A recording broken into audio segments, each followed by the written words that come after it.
How do you find the mindset you have from training and then carries over into your business? Amazing. Like, I mean, I always talk about having this like high performing mindset right across all levels. I feel like for me, if I'm dominating training, if I'm going out and dominating runs, if I'm a beast in the gym, I'm lifting heavy, I'm gonna come home, I'm gonna fucking dominate business. I'm aggressive on the calls. Let's fucking go, come on, motivated. And then if I take a step back and I'm just, going through the motions of training and, it just kind of passes on to my life, everything's slow-paced business.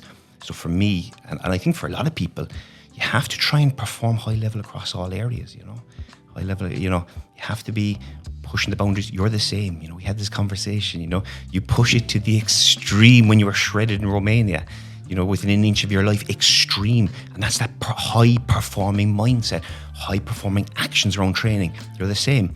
Does it reflect on business? Damn fucking right it does, So that's one of the beautiful things for me, and that's what I love about fitness, is that like you have complete control of that, right? So it's like, how fucking shredded can I get completely with my control?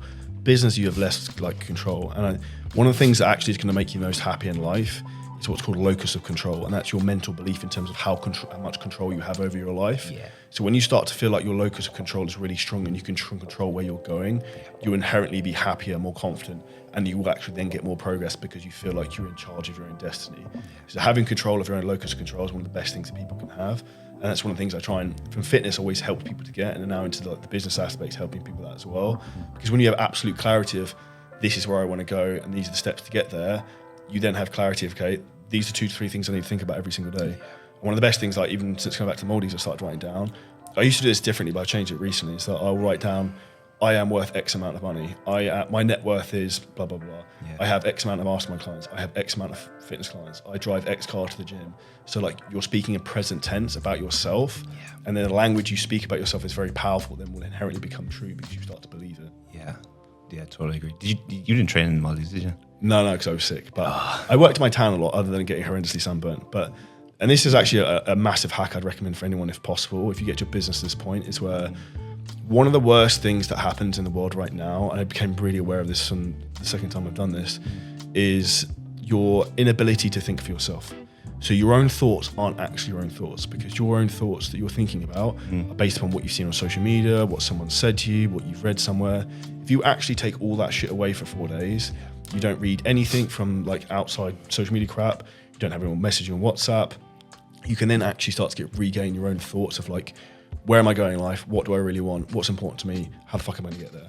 When you start to get that back, it then gives you extreme clarity in terms of like, okay, this is where I'm going, this is where I'm come from.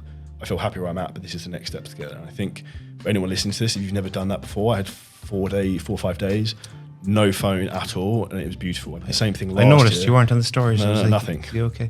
But you know what? You said this, like, I truly believe, because first thing people generally do, right, and I used to do a lot, I've pulled back from it, is you pick up your phone the first thing in the morning, you're automatically influenced. Your mindset is influenced by what you consume straight away on this thing, right?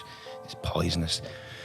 And, I've muted 95% of people I follow. So I've only got a very select people that I'll see, because that can benefit me education-wise. But you can pick up the phone, you can be influenced, and your pathway might be, influenced several times throughout the day from what you consume on this thing, And I also think what happens inherently with that is comparison syndrome.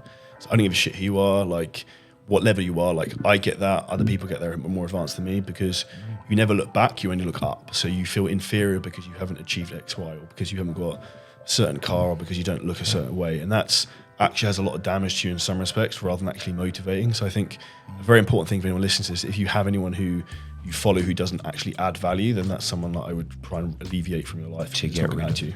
Yeah, I totally agree. I mean, I hate to say, but like, you probably started training years ago when Instagram wasn't a thing. Training was a lot more pure, you train for yourself,